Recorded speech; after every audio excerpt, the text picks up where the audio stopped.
Hello, one and all. It's My View of My Hero Academia, Chapter 330, Me and Myself. And I think we can all agree at this point that Miss Star and Stripe really, really needs to die. Like, as quickly as possible, because she is broken. She is so overwhelmingly broken.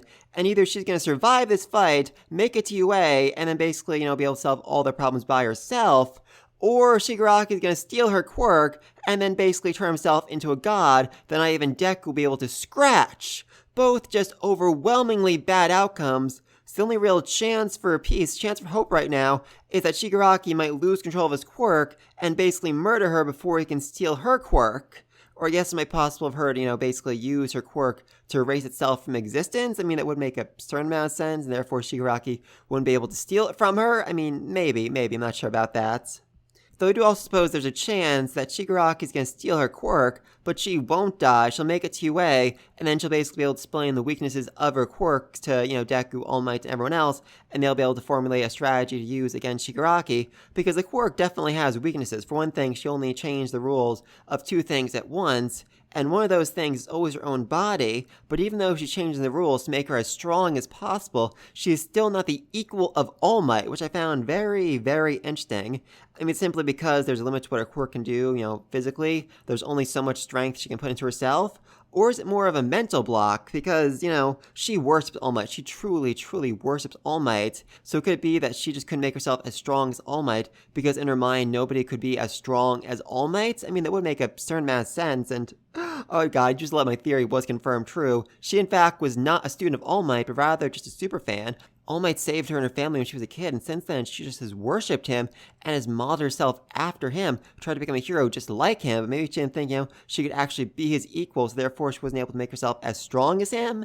Just a theory. But anyway, moving on, other weaknesses is the fact that she actually has to physically touch whatever she's trying to change, and then call out its name, which is a big, big issue, because Shigaraki isn't really Shigaraki right now. He's also not All For One either. He is some mishmash mix of the two, and therefore she can't actually use any rules on him. She can't actually affect him, and that seems to be exactly what Shigaraki wanted, exactly what Shigaraki was planning from the very start of this fight, to basically trick her into touching him, because he knew that she wouldn't actually be able to affect him, which, good planning on your part there. Amazing, amazing planning on your part, Shigaraki. I applaud you for that. I mean, you're evil and insane, but I applaud you for your critical thinking and reasoning skills. But anyway, even beyond that though, her rule was definitely interesting here because she said, if Tomoro Shigaraki moves at all, his heart will stop. That is the rule that she applied to Shigaraki, and I find that interesting. I mean, a lot of people online seem to think, oh, she was trying to take him in alive, which would be such an overwhelmingly stupid idea. Seriously, Shigaraki is basically, more or less a god at this point. He is a walking nuclear bomb. Trying to bring him alive would be the height of folly, utter and complete insanity. So instead, is it possible that she can't use her quirk to directly kill people? She couldn't say, Shigaraki will die right here, right now? I mean, I'm not sure about that. I mean, I guess that'd be more of a command than a rule, but, I mean, earlier she said the air does not exist 100 meters ahead of me, so why couldn't she have said Shigaraki no longer exists? Why couldn't she have just, wiped him from existence altogether? I'm curious about that. Is there a difference between rules and commands? The question of syntax? I mean, curious, very, very curious. I feel like if Shigaraki does steal her quirk, though, maybe, she will get back to UA and be able to explain things, be able to explain her weaknesses, explain how to basically overpower Shigaraki and stop him, despite the fact that he's basically become a freaking god who can alter reality however he sees fit. Oh, that's terrifying. That's so overwhelmingly terrifying. But anyway, back to this chapter, I definitely misunderstood something last week when I assumed these fighter jets were basically just escorting Miss Star and Stripe to Japan. That does not seem to be the case. It seems like they regularly work alongside her, meaning that Miss Star and Stripe is actually part of the US military. Of course she is. Of freaking course she is. Of course the US would militarize their heroes. Of course the US would turn their heroes into freaking soldiers. I mean, it does actually make a lot of sense. I'm actually surprised I haven't seen that before, but it's just so utterly, utterly American thing to do. Oh, I love it. I freaking love it. And someone actually pointed out in the comments last week that this is a very different portrayal of Americans than we usually see in Japanese manga. I mean, we've all seen it before. Americans are not shown all that positively. Usually we're fat, overweight, lazy, which, somewhat true of some of us. I'm certainly not the most active person in the world. I will freely admit that. but here we see a very different stereotype of Americans. I mean, yes, incredibly pro-military, and the kind of people who, rewrite the rules and throw them out as they see fit, but definitely in a more positive light than most manga, which I really like. I mean, it was said many, many times that Horikoshi, the author of the series, loves American comics and loves American culture, and I definitely see that in this chapter. I definitely see that in this chapter. As he went out of his way to make Americans seem, I'd say, a bit more realistic, a bit more positive. I mean, certainly flawed, yes, as they're flying into a foreign country without any approval from their own government, but at the same time doing it for the sake of protecting peace, justice, and the American way. Huzzah!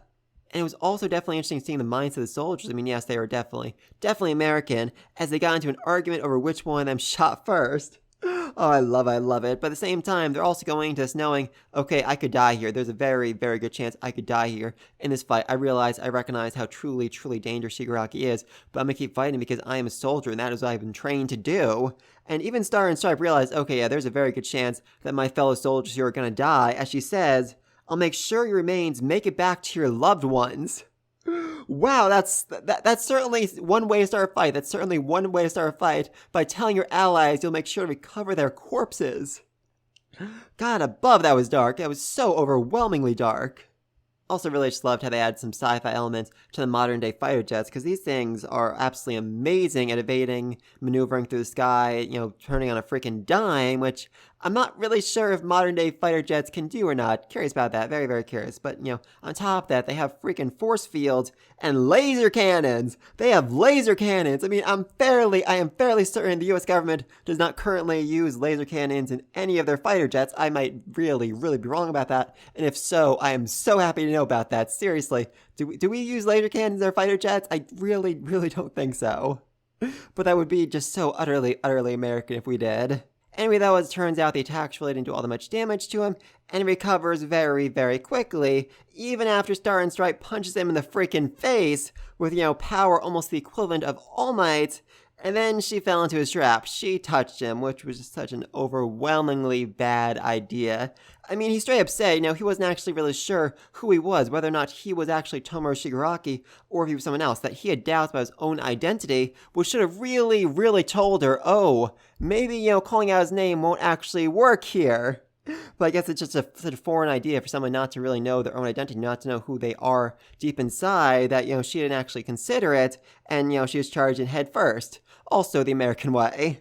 And the dialogue we get here between All For One and Shigaraki is certainly interesting, as All For One explains that the original plan was for him to basically completely take over Shigaraki's body within 2 months, but that doesn't seem to be what's happening here. Instead, they are merging, they are combining together. They'll become one new person, not All For One and not Shigaraki, but rather something in between. And, this really, really ticks up Shigaraki. But at the same time, this seems to be exactly what All For One wants, as he says, "Not in favor, are you? Well, I sure am. Do your best to test me. Let that rage flow. Your hatred delivers us to our glorious future." And then the next page, we see the house. We see the house where it all began, with the words, "It began that house with a grain of hate that grew and built upon itself." And I'm really starting to wonder if maybe next chapter we are going to get a flashback that shows exactly what happened in that home. I mean, I know we all saw it, long, long time ago. It was even shown in the anime recently. We saw how Shigaraki's entire family was, basically killed by him, but there's still something that's been bothering me so very, very badly since we first saw that scene. Shigaraki's quirk. Was it actually his quirk, or was it given to him by All For One? I mean, seriously, what are the odds that the grandson of the former user of One For All would be born with such an overwhelmingly destructive and devastating quirk? A quirk that defies all reality, a quirk that can literally wipe out entire cities. It just seems way, way too lucky for All For One, so I think there's a chance that he actually installed that quirk inside of Shigaraki when he was a child, put it inside of him from a young age, that caused his mind to warp as badly as it did, combined with the trauma of murdering his entire family and his pet dog. I mean, I think he probably felt worse about the dog than he did about his dad, but, definitely a lot of pain right there. So, could we see that next chapter? Could we see All For One greeting a young, tiny Tomoe Shigaraki and granting him the quirk, granting him destruction for all? I mean, if he's actually trying to really, really tick off Shigaraki right here, I think that would do it. I think that would absolutely, absolutely do it if he found out that All For One was the reason behind all of his pain, all of his suffering, all of his anxiety and disgust, and just everything that's wrong with him right now. Oh, that'd be fun. That would be a lot of fun to see. I mean, yes, twisted, but I would enjoy it. I would definitely, definitely enjoy it. But please, leave all down below. What do you think's gonna happen next to Star and Stripe? I mean, like I said, either she's dead or alive, and either her quirk will be stolen or it won't be stolen. Or maybe there's also the possibility that she'll negate her own quirk, delete itself from existence. I mean, if so, there is a possibility that she might say, new order, delete yourself for the next 7 days. And then, we're going to end up having a race to get to her before those 7 days expire, and Shigaraki can steal the quirk from her and, basically turn himself into a freaking god. I mean, either way, I'm just very, very confused about what her role in the story is. I mean, is she here to deliver some superpowered quirk to Shigaraki, or is she the help the heroes need to tip the scales in their favor against League of Villains and all the escaped convicts? I mean, I'm not sure about that. I'm really not sure about that. Also, do you think All for One gave Tomura Shigaraki destruction for all? I mean, I think it would just make so much sense. So very, very much sense. But please, let me know all down below. Be sure to like, subscribe to the next video. And until then, peace!